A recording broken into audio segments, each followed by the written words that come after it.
Mustafa kardeşim benim arabada çanta kalmış. Bir alıp geliver be yeğenim be. Oğlum ben ne gidip alıyorum? S**tir git kendine a**a koyayım ya. Merhaba arkadaşlar. Bugün patronları konuşacağız. Patronlar ne ister? Patronlar çok şey ister. Mesela Çayını getirmeni ister. Yerleri paspaslamanı ister. Sonrasında kahveni sabah erkenden yapmanı ister. Sonrasında işlerin hızlı bir şekilde teslim edilmesini ister. Daha sayarım sana. Az sigara içmeni, daha çok çalışmanı ister. Gece uyumamanı ister. lan ben sana o kadar para veriyorum, yemek veriyorum. Ben olmasam ağzın nefesin kokar açlıktan. He? Ben olmasam işsiz kalırsın. Köpek mi He. derler. Desinler. Hayrına çalıştırıyor çünkü seni. Evet. Bedavaya çalıştırıyor. Sen ona hiçbir emek vermiyorsun. Onu mutlu etmek, onu memnun etmek zorundasın. Abi ben niye birini mutlu etmek zorundayım ki? Çünkü o senin patronun. Abi bak tamam patronum olabilir ama benim ne anam babam ne de farklı bir yani o ciddi anlamda yakınlığım olan bir kişi değil abi. Yani ben tamam 3 kuruş para alacağım diye niye bu kadar çok kendimi zora sokayım ki ya? Kendim paralıyım. Bu patronları acaba bu şekilde şımartan ya da bu şekilde egosunu yükselten, yine normal piyasada iş bulmak için çalışan, paraya ihtiyacı olan emekçiler mi acaba? Sadece onlar değil ki. Sadece onlarla kalsa iyi. Onun haricinde kendini geliştirmek isteyenler bu sırada törpüleniyor aslına bakarsak. Hani derler ya işletmeler hani stajyer avına çıkıyorlar ya böyle. Hadi sen bizimle çalışmaya devam et. Niye? Ucuza çalıştıracağım seni devamlı. Hı hı. Aynı mantık aslında. Patronlar aslında bir nevi ucuz işçi.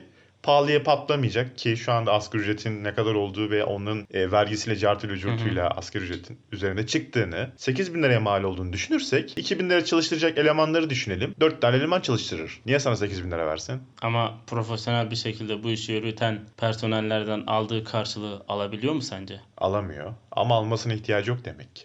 O zaman bu vizyonsuzluk ya da yatırımın boşa gitmesi demek değil mi? Ona göre değil. Ya kısa vadeli çözüm üretiyor işte. Uzun vadeyi düşünmez ki bir işletme sahibi. Çok güzel bir soru soracağım. Evet. Eminim bunu emekçi kardeşlerimizde, şu an çalışan arkadaşlarımızda Hı hı.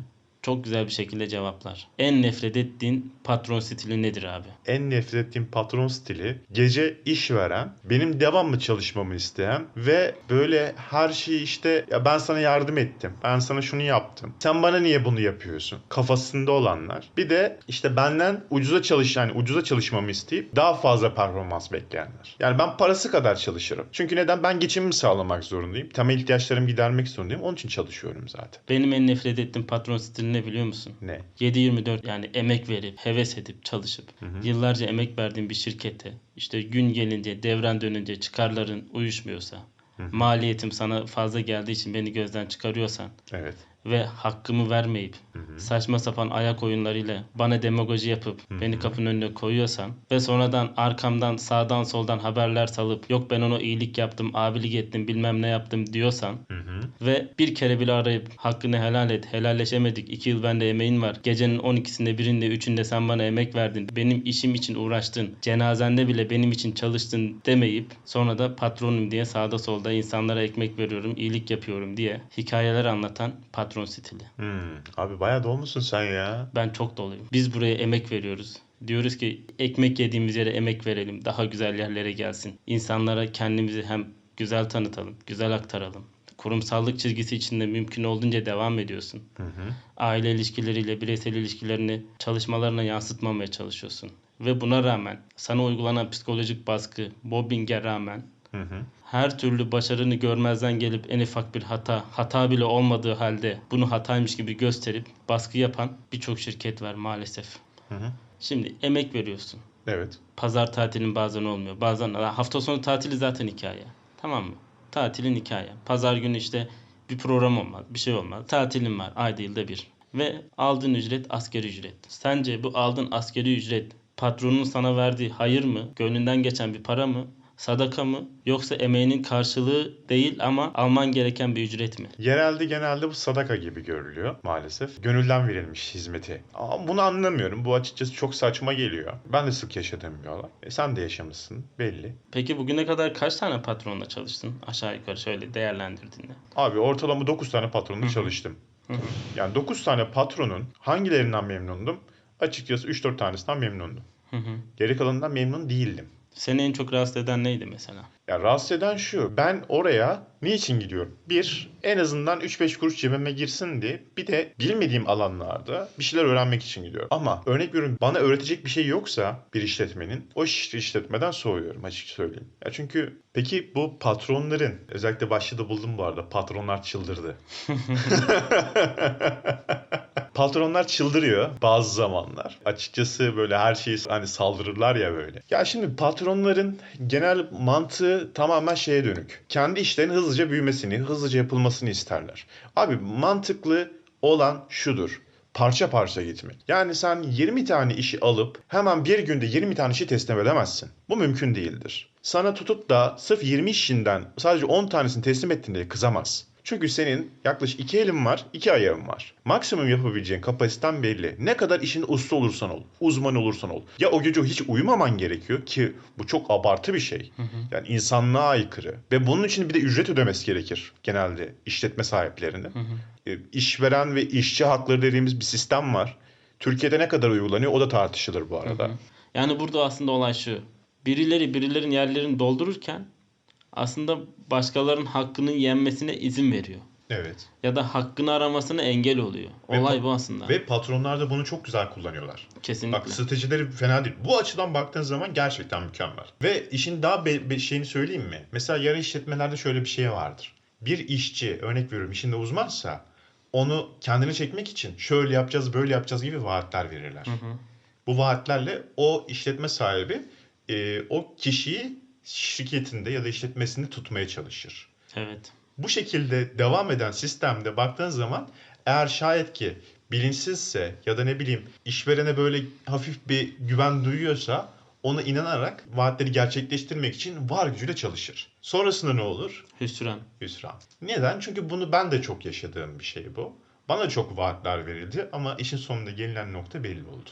Evet. Sadece ben kullanılmış oldum. Sadece ben bir bez parçası gibi köşeye atılmış oldum. Ve işin sonunda açıkçası kendime düşünüp durdum. Dedim ki ben nerede hata yapıyorum? Aç kalacağım diye, sırf ne bileyim işte işimden olacağım diye bazı şeyleri göz yumarken aslında kendimden ödün verdiğim farkına vardım. Evet. Bu süreçten sonra da aslında şeye giriyorsunuz. Psikolojik bir savaşa giriyorsunuz kendinize. Çünkü ya bu sen değilsin abi. Yani sen bunları kabullenecek bir insan değilsin aslında. Ama diyorsun ki ben emek verdim. Bunun buraya gelmesini ben katkı sağladım. Buradan sonra bırakamam. Yarı yolda bırakamam. Bir de bu baskı var. Ama işte bu da bir yanılgı. Bu bize nereden geçti bilmiyorum. Bu sefer ne oluyor biliyor musun? İşten ayrıldıktan sonra ufak bir macera yaşıyorsun iş ararken. İş bulmakta zorluk çekme meselesi yüzünden herkes kendine ödün veriyor, parçalanıyor. Sonrasında işin sonunda gelinen noktada ise normalde bildiği şeyleri, uzman olduğu şeyleri bir anda böyle sanki hiç bilgisi yokmuş, kendini değersiz hissediyormuş hissiyatıyla bir anda böyle sanki şeydir, karamsarlığa bürünüyor. Son günlerde sosyal medyada da okumuşsundur. Ortaya çıkan mükemmel bir kavram var. Ben bu kavramı gerçekten çok doğru buluyorum. Sessiz istifa diye bir kavram var. Evet, Duydun mu? duydum onu. Emek veriyorsun, yapıyorsun. Tamam mı? Yani belki de şapkadan tavşan çıkarıyorsun. Bir şeyleri tek başına yapıyorsun. Ve karşılığını alamıyorsun. Ne maddi olarak alamıyorsun çalıştığın kurumdan, ne de manevi olarak alamıyorsun. Belli bir şeyden sonra karşılığını alamadığın zaman da pes ediyorsun. Diyorsun ki zaten yapsam da aynı, yapmasam da aynı. Değişen bir şey yok. Bu kavrama sessiz istifa demişler bu duruma. Doğru demişler. Yaşadın mı hiç böyle bir durum? Çok fazla. Ya ben normal şartlarda bir işletmeye girdiğim zaman oraya aidiyet duygusuyla bağlanmak isterim. Neden? Çünkü ben o işletmeye zamanımı veriyorum. Yatırım yapıyorum. Yani aslında bakarsan ben o işletmeye yatırım yapıyorum. Emeğimle, zamanımla, yeri geldi paramla. O şirkete ortak oluyorum ben. O şirkete sahipleniyorum. Kullanıldığını görünce ben o şirketin neyi oluyorum ki? O zaman bu şeye benziyor. Evini istila eden böcekler gibi oluyor. Ben böcek miyim abi? Benim üzerime anında basıp geçilip yerine diğer işte temizleme aletleri falan vardır ya, hani hızlıca böcekleri temizlersin. O mantıken hemen onları süpürüp cilalayıp müşteri geldiği zaman o süper bir algı yaratma meselesi. Bu çok saçma ya. Aslında bizim burada hani bir şeylerin farkında olmamız gerekiyor. Çalışanlar olarak. Ya yarın bir gün belki biz şu an çalışan olabiliriz ama yarın bir gün bir işletme sahibi de olabiliriz. Buradan şuna geleceğim. Bir iş yerine ya da bir iş başvurusunda bulunan iş arayan arkadaşlara nasıl bir patron profili önerebilirsin ve nasıl bir kurumda çalışmaları gerekir sana göre? Bir İlk başta kesinlikle ilk etapta güvenmemelerini söylerim. Hı Yani hı. kimseye güvenmeyin. Şu vaatler vesaire şu vaatler gibi ibareler genelde havada Hı hı. kalır. Buna çok dikkat etmek gerekir. Hı hı. Sonrasında size verilen sorumluluklar, örnek veriyorum siz bir grafik tasarımcıysanız tutup da web dizayn yapamazsınız. Yani web dizaynerlarının görevidir. Ya da copywriter yapamazsınız. Bunlar tamamen apayrı şeyler. Hı hı. Ya da grafik tasarımcı senaryoyu yazmaz. Hı hı. Bu onun görevi değildir. Görev tanımları çok önemli. Görev tanımlarına dikkat etmek gerekiyor. Buna dikkat etmeleri gerekir. Ve bana attığın çok güzel bir söz vardı. Yaklaşık 4 ay önce, 5 ay önce falan. Şimdi senin bahsettiğin paylaşımı hatırlıyorum. Hatta o paylaşımı da buldum. Şimdi arkadaşlara da paylaşalım. Naci diye bir beyefendinin paylaşımı bu. Yöneticilerinizle duygusal bağlar kurmayın. Onları ağabey, abla ve baba yerine koymayın. Onların yalnızca işlerin daha hızlı ve sorunsuz çözülebilmesi için kullandığı tatlı ballı kelimelere ve ikramlara kanıp sizi sevdiğini sanmak en büyük hatadır. Öyle bir gün gelir ki sizi sevdiğinizi ve değer verdiğinizi sandığınız yöneticiniz kendi menfaatleri ve siz ile ilgili seçim yapmak zorunda kalması durumunda hiç düşünmeden kendi çıkarını tercih edecektir. Çünkü büyük çoğunlukla yöneticilerin tek gayesi sevgi bağı kurup sizi daha etkin kullanmak, itaat davranışını güçlendirmektir. Benim de arkadaşlara nacizane birkaç önerim olacak. Evet. Özellikle aile şirketlerinde çalışacak olan arkadaşlarımız varsa, böyle küçük işletmelerdir, orta düzey işletmelerdir ya da aile şirketleridir. Kesinlikle ve kesinlikle kendi aile hayatını, kendi sosyal hayatını ve kendi özel hayatını hiçbir şekilde yöneticisine, patronuna lanse etmemeli. Ve dediğin gibi abi, abla, işte bilmem ne bu tür yerlere konumlandırmamalı ki gün geliyor, devran dönüyor. Bir bakıyorsunuz ki bunların hepsi yalan. Hepsi sadece bir çıkar uğruna, 3 kuruş, 5 kuruş uğruna söylenmiş süslü cümleler. Çünkü günler sonra fark ediyorsunuz ki siz o şirkete hizmet verip, heves edip, ne bileyim her şey daha güzel olsun, dört dörtlük olsun, mümkün olduğunca yetişmeye çalışayım diye kendinizi yıpratırken aslında iş yerinize, kurumunuza kepçeyle para kazandırmışsınız. Kaşıkla anca geri alabilmişsiniz ki hakkınızı aradığınızda da suçlu olan siz olmuşsunuz. Böyle bir duruma geliyor.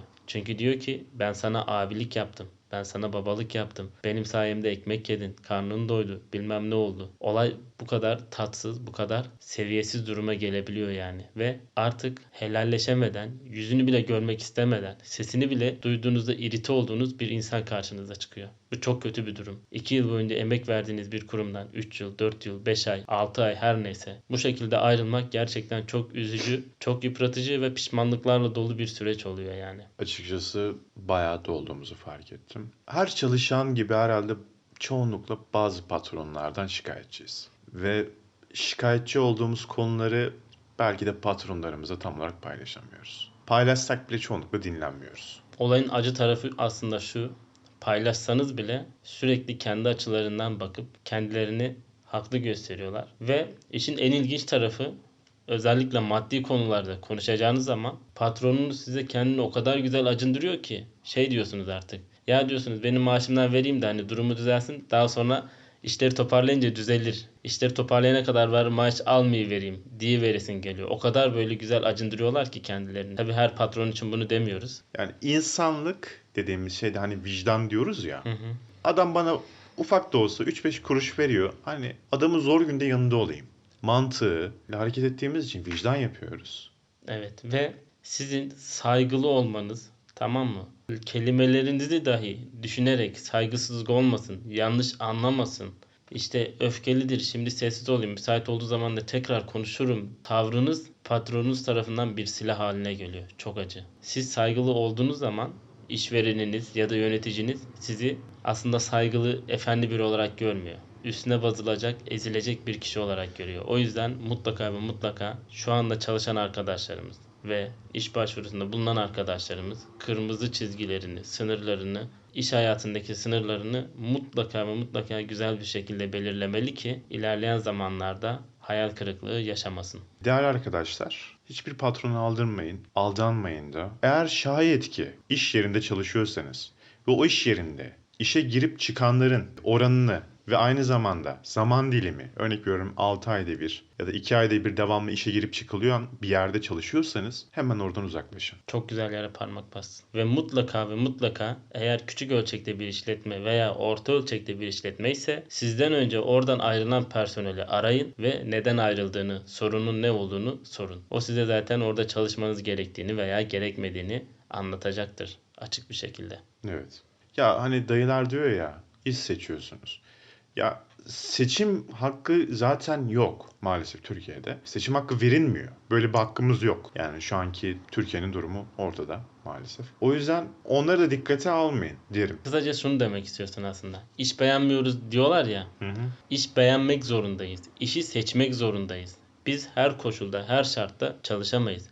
Benim işim çay demlemekse ben sadece çay demlerim. Benim işim sadece içerik üretmekse ben içerik üretirim. Ya ben bunu mesela şeyde de söylüyorum. Ben normalde gazeteciyim ama ben kendi işimi yapmıyorum. Evet. Yapmamamın temel sebepleri var. İşi sevmediğimden değil. Hı hı. Maalesef yapılan suistimal davranışlardan yapmıyorum. Kesinlikle. Kesinlikle çok haklısın. Sen gazeteciysen sen reklamcı olmak zorunda değilsin. Evet.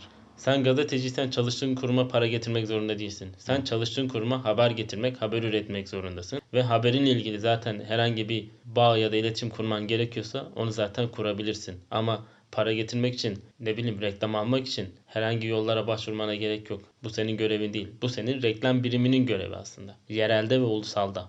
İşte buna biz ekip çalışması diyoruz. O ekibi ne kadar kurmak istersen kur. Ufak bir dalgada yıkılacak bir ekip zaten şirket bataklığa giden bir yolu izliyor. Aynen. Konu çok böyle kasvetli bir konu. O kadar Evet. negatif yüklüyüm ki şu an. Hani yani aslında bitirmek de istemiyorum. Bir yandan o kadar anlatacak çok şeyim var ki.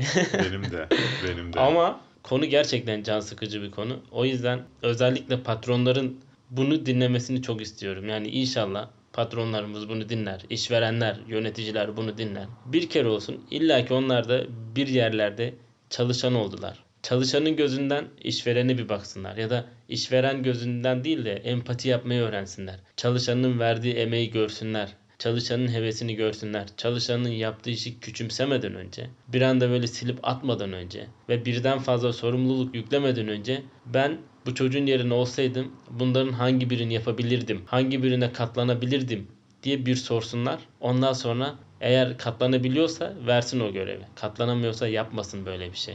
Kul hakkı. Kul hakkı en büyük günahlardan biri yani. Ve birçok personel helalleşmeden çalıştığı kurumdan ayrılıyor. Hakkını helal etmiyor. Bu çok acı bir şey. Ben de bir şeyler söyleyeceğim. Mesela kendinizi geliştiriyorsunuz. Kendinize yatırım yaparken şirketlere, işletmelere de yatırım yapıyorsunuz. Uzun yıllar kendinizi geliştirmişsiniz ama işin sonunda elinizde herhangi bir done yok. Ya da hayatınızı kuramıyorsunuz. Hayatınızda bir başlangıç, sağlam bir başlangıç, ayakları zemine basan bir başlangıç yapamıyorsunuz. Yani bunalım, anksiyeteler, depresyon, stres. Gerçekten benim en azından son 2 yılım, 3 yılım böyle geçti. Mümkün olduğunca kurumsal bir şirkette çalışmaya başlayın. Aile şirketi, küçük ölçekli şirketler size ileri düzeyde herhangi bir katkı sağlamayacağı gibi büyük bir hayal kırıklığı da yaratacaktır. Bir de şunu da söyleyeyim hemen. Lütfen kurumsal bir yerde stajınızı yapın. Kurumsal yerde stajınızı yaparken köz köz bana iş vermiyorlar diye oturmayın. Ya gerçekten benim çok iyi çalıştığım patronlarım da oldu. Onların hepsine saygılarımı, sevgilerimi gönderiyorum. O zaman şöyle yapalım mı? İkinci videoda bizim hayalimizdeki patronu baştan aşağı konuşalım. Bence yapalım, kapanış da bu şekilde yapalım. Evet. Yani biz bayağı bir konuştuk. 35 dakika falan oldu. Bu da kaç dakikaya düşer onu da bilmiyorum. Sabırla dinlediğiniz için çok teşekkür ederim. Değerli arkadaşlar, değerli takipçiler. Bu kadar. Yani sözün bittiği yerdeyiz. Ben de teşekkür ediyorum. Umarım dikkate alırsınız söylediklerimizi. Düşüncelerinizi kesinlikle yorumlarda belirtebilirsiniz. Teşekkür ederiz. Saygılar.